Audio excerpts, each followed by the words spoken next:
Team Clash, Reynor. And his opponent, spotting up in the top left, representing Genesis Gaming. It is BattleB in the blue. Now, yeah, you said it best. This is Reynor. Reynor is world championship caliber. He is an insanely good player. Even with him on, maybe less sharper form than we've seen from him, he is still such an incredibly good player that you can never count him out. You can never count him out of any game. Even when he's super behind, you can never really count him out. He is always a resilient player. But I think BattleB, at the very least, can impress some people today. And that's what I'm looking for. I'm looking for this to be a learning and a growing experience for him. Yeah, that would be very nice. I'm kind of interested in seeing this overall ranking in this group, actually. I'm quickly gonna take a gander. Myself, you may have already seen it. Okay, so he's not doing that fantastic, but I mean, like you said, it's a good experience.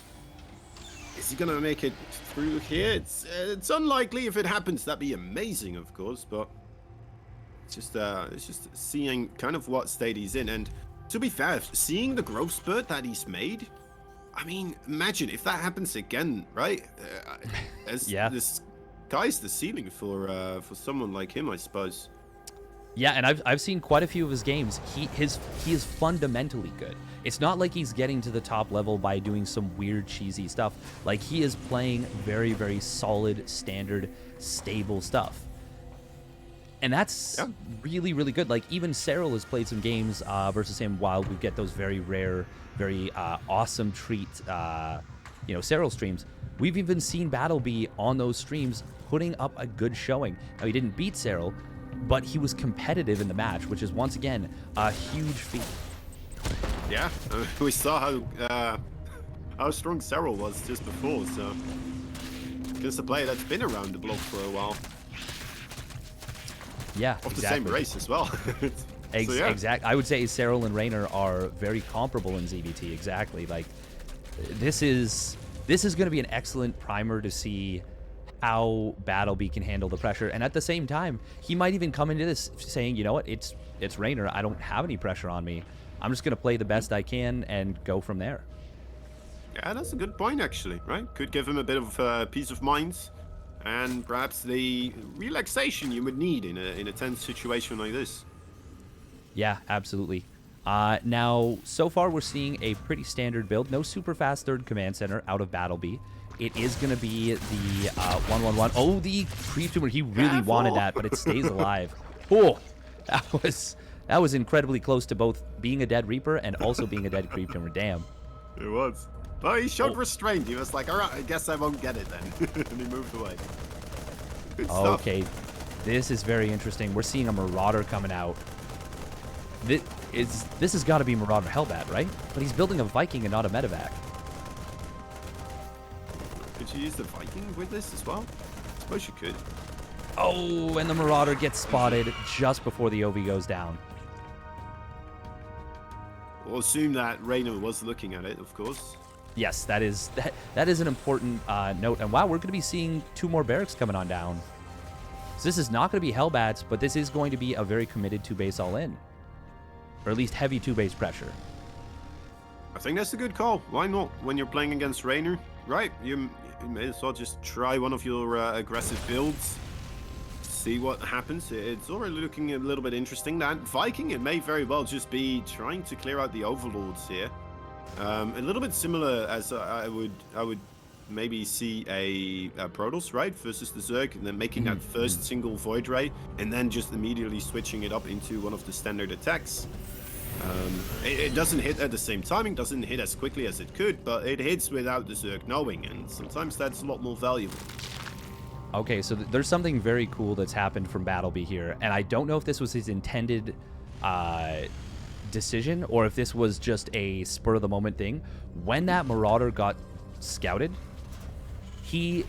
maybe he was intending to go for something crazy, or maybe he wasn't from the get-go, but I'm not sure one way or the other. But we saw that 2 racks coming on down, into a, you know, not Marauder Hellbat build, but Reynor responded as though that's what it was. He cut drones for a while. He built that Baneling nest. He even got 4 defensive Banelings. Actually, hold the phone. He got 7 defensive Banelings, all of which against an attack that is not coming at the moment and is going to be showing up in maybe a minute's time.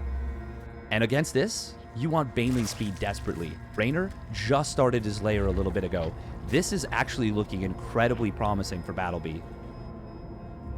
It's a really good point, yeah, man. I put him in a bit of a rough spot indeed.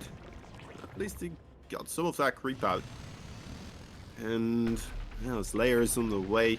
I'm not sure if the Baneling timing is, or if he is going to start Baneling speed right at that moment in time. I feel like this attack for BattleB is still going to hit before that finishes, so yeah, it has some potential here. It definitely has some potential. It's got a ton of potential. Reynor is starting to hump Zerglings very hard, but as I mentioned, his drone count was not exactly where he wanted it to be for a while. He is going to be taking a big lead in that eco over the next little bit, but he won't be able to realize that for a little bit of time. That being said, the creep spread is magnificently good. There's one slight angle where it is not that, is where BattleB is finding himself. A little bit further stranded away. Zergling's behind him, eating up the watchtower. He's moving forwards, trying to get damage on those slow Banelings right now. And look at how far away that Baneling speed is still. Yeah, it is a long ways away, as well as that +1/+1. Now, this is not the 3rd base of Reynor. This is the 4th base of Reynor, and Reynor's already building a base to replace this, knowing that it probably will go down. All the queens have used their transfuse energy. We are going to be seeing, oh, this is cute from BattleB. He uses his medevacs to reinforce, so he doesn't have to run the risk of running into reinforcements, or sorry, running into this kind of setup, this sandwich flank from Reynor trying to cut off reinforcements.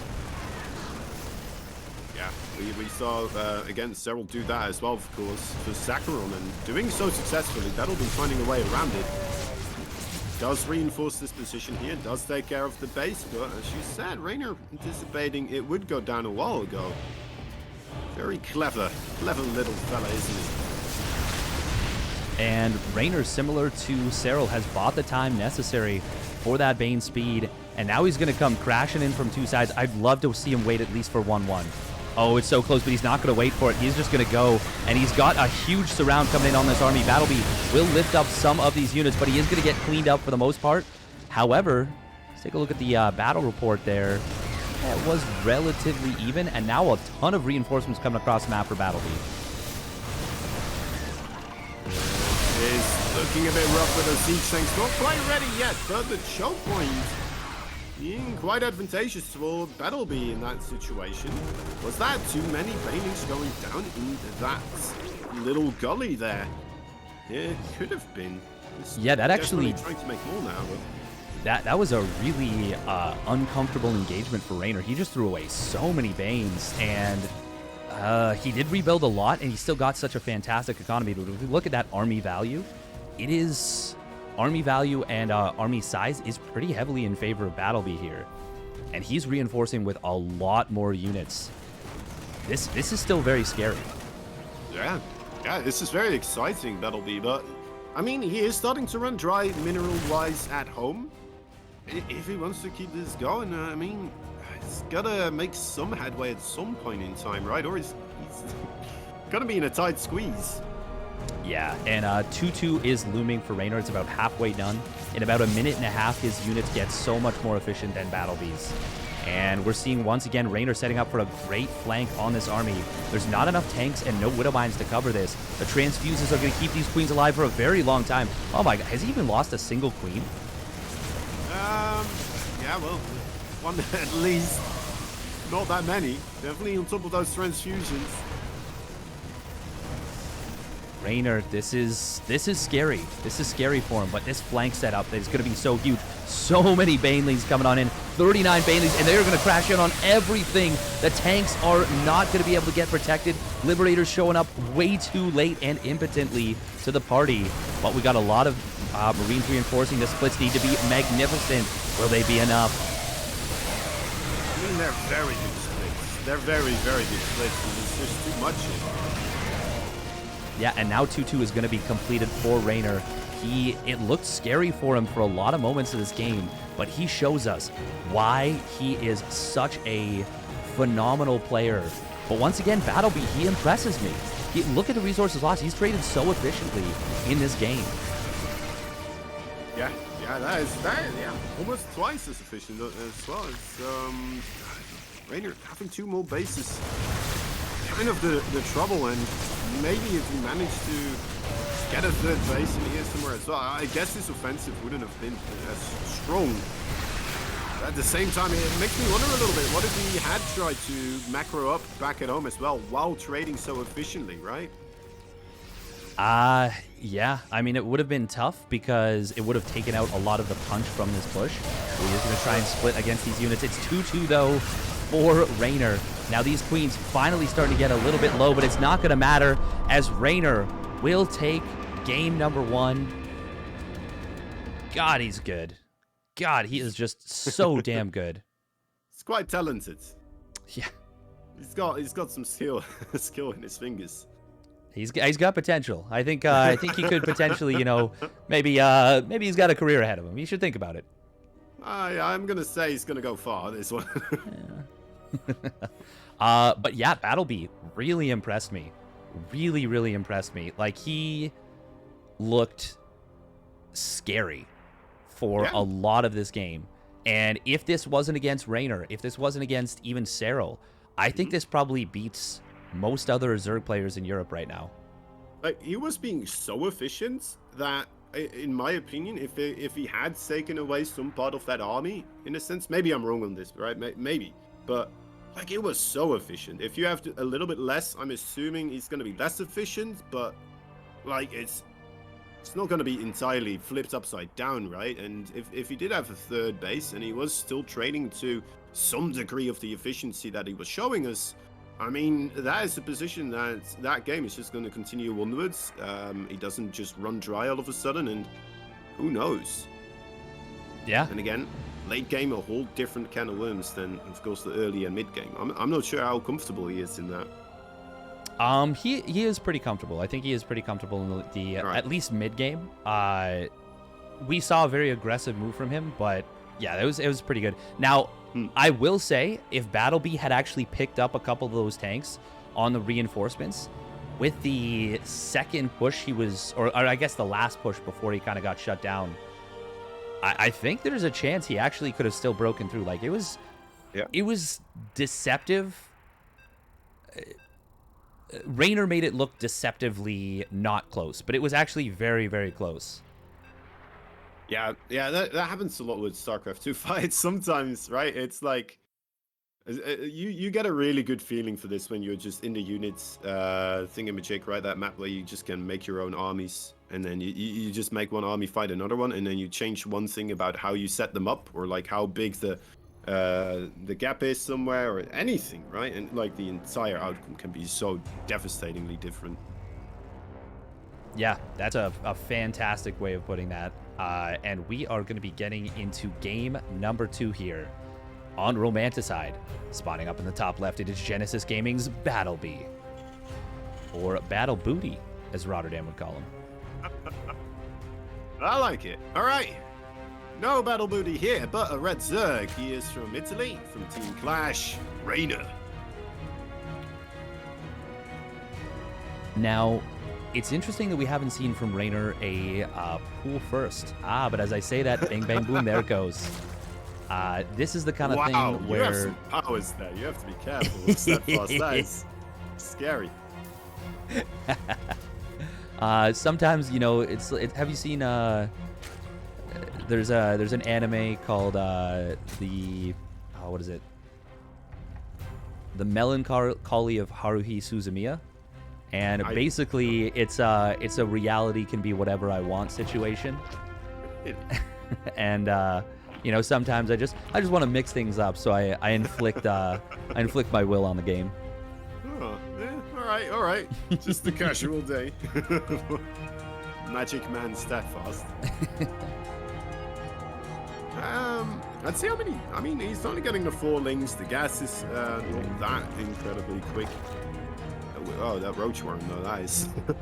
that's a sign of aggression if I've ever seen one.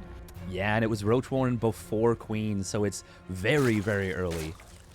This is not the kind of Roach Warren that you get after the Queen, and you're like, okay, you know, maybe I get scouted, and because the Queen is, you know, very quick, I can cancel this. I can throw my opponent off. No, this Roach Warren is going to finish. This is an I'm going for this. Good luck with that. And of course, these Ling's going to be looking to sneak around the Reaper, and they'll do exactly that. Oh man, look at Reynor knowing that timing perfectly. Of course, he sees it with the Overlord, but you know, still very good. Yeah, it's still nice to just. I mean, it's still a Reaper moving in the darkness, and you're kind of just guessing in a sense, right? Or estimating where that Reaper's going to be. Oh, and he's going to get into the main base with this. Marine will escape for the moment. Oh, but it's Reynor somehow gets through, and he gets the pickoff. And all three... What are his... That was... What? He just slips on through. They just went in between. Greased up little monkeys over here. Oh, man, yeah. And the Reaper got dragged all the way back home. It saw the hatchery, and that's it. And I don't think he has any idea about this Roach follow-up. This is terrifying. Those couple of Zerglings, they, like, I mean, it's such a scary purpose in a way, right? Because you have to send that Reaper back home, and then it's like, all right, well, now you're in the dark. And now you don't know about these roaches up until this very moment. And there's a couple of them. The Overlord's getting in position. This is rough, man. Yeah, we are going to see this bunker complete. Actually, hang on. Will it complete? Vial. Oh, he has vision, right? Yeah. For vials. He does have vision for vials, but he picks off the SCV, and the big deal about that, it's not that the bunker did or did not finish. The bunker was obviously going to finish.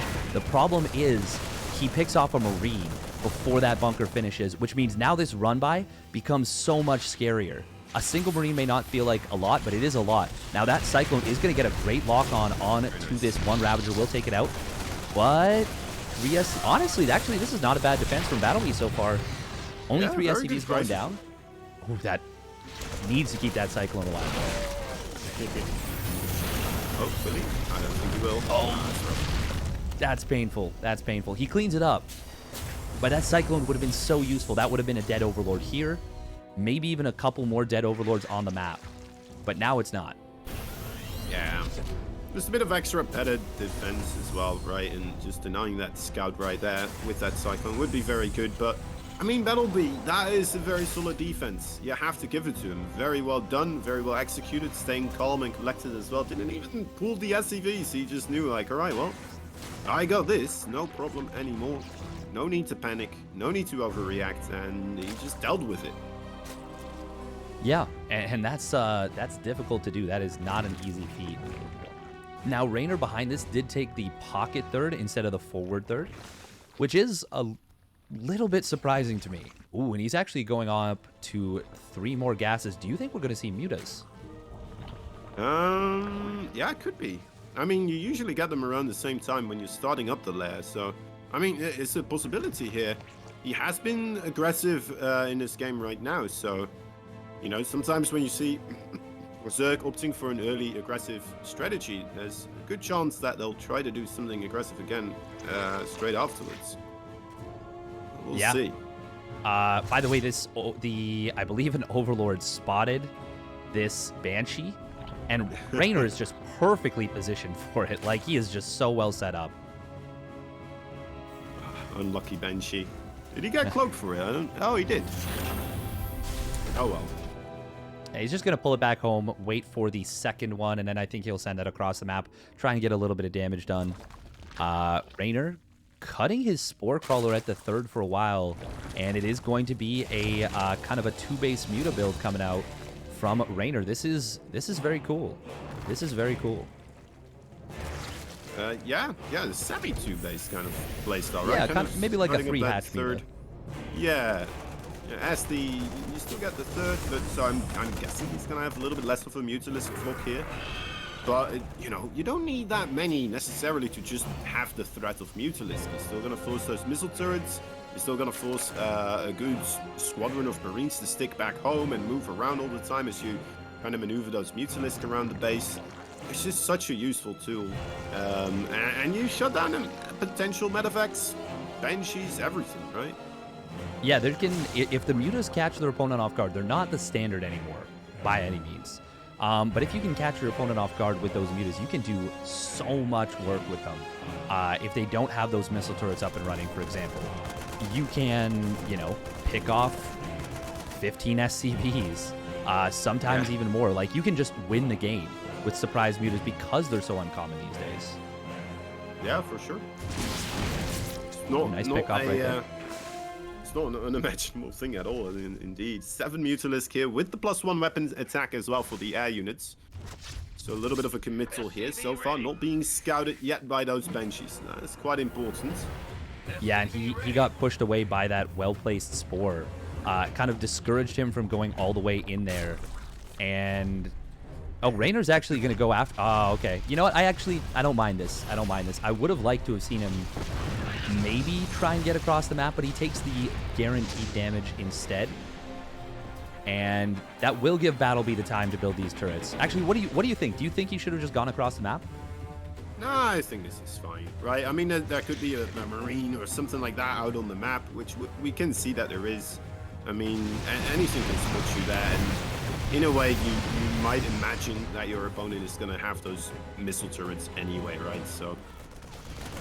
yeah, and he still picks off 2 SCVs and forces those missile turrets, like you said earlier. Like, that's still good. And now his Bane speed's done. He's up to 1-1 on the way. He's gone up to 78 drones and a 4th base on the way. I'm liking the way Reynor's playing this. Yeah, I always like to say with, like, Mutalisks like this, their job is just not to die. They just need to be there. They just need to be a nuisance. They don't have to get an enormous amount of damage, but you're just forcing your opponent to, like, be continuously paranoid, looking at that mini-map, being like, are they going this way? Are they going that way? Do I need Marines here? Split them up correctly, because otherwise I'm going to get, you know, a little bit messed up. And it's just so much more chaos in the mind of the Terran. As long as these Mutalisks fly around, as the Zerg, you don't have to, you know, continuously find damage. Just them being here. I really like that type of playstyle myself, to see that. Yeah, I think the name of the game, is retention. Exactly. You got to keep them alive to represent threat. Ooh, speaking of which, he is going to be able to find a medevac right here, and that's a big deal because this is an 8 racks all in coming out of BattleB, and the pressure is going to be on Reynor to hold this off. He already sees which way the army is coming from. He's already got a bit of a flank set up for when it gets into that kind of hallway. Oh, that being said, he's going in a little bit early. He will catch the tanks on siege, and these Banelings are going to be able to find some decent surface area. Great splits from BattleB, but the surround is way too big, and this is going to be a big army crush coming in from Reynor. Great defense. God, he doesn't even let that army get set up. Yeah, and man, BattleB, he's still going for the siege tanks, and we do see this, you know, more Terrans. He's not alone in this. More Terrans do sometimes just prefer the siege tanks over Widow Mines, but I don't know. When you're up against Mutalisk and Zergling Baneling, it almost feels like a must, right? Having those Widow Mines. I don't know if you see that differently, though. Oh, yeah, no, I 100% agree. You definitely need Widow Mines to deal with the Mutiling Bane style. Or at least, if you don't need them, you're putting yourself ridiculously... you're putting yourself into a way more difficult position by not getting them. And look at that. We're going to see one of these very valuable tanks getting picked off. Reynor did lose a couple of mutas there. 2 mutas. But those are the first 2 mutas he's lost in this game. Yeah, it's very impressive. We said it before. I mean, the job is not to die, let these Mutalisks die, and he's just doing that so well. He's not done that much damage with them, right? He's killed off like a medevac. There was like a big bit of damage that he's got, 2 SCVs, and that's it. But they're just letting Reynor know exactly what's going to happen when. Yeah. Any bit of damage he gets is just nice in between. He does lose 1 muta, almost 2, trying to get a sneaky dive on that tank. But picking off that tank, the first tank that was coming across the map, was a huge deal because that was half the tanks of BattleB. BattleB is on 2-2 versus his opponent's 1-1. But before, when he was 1-1 versus 0-0, he couldn't make anything happen. And we are going to see a 4th command center getting canceled here by Reynor. This is... oh, it's going to be a kill, not a cancel. Oof. He's starting to feel like he needs to have that fourth base. I mean, I really appreciate seeing this, because this is what I was asking for, right? BattleB just trying to be this cost efficient, and I basically am getting my experiments of what I wanted to see. What happens if he does go for that third base and kind of plays the same style? Reynor playing a little bit differently, I suppose, with the initial roaches, but here we go. Man, that is just coming from every angle at the exact same time. How does he do it? MLG 360 no-scope, full surround on that one. Wipes BattleB's army off the map. BattleB was so incredibly well set up that he actually traded about as efficiently as he could have, but Reynor just crushes the army. And I gotta say, what a damn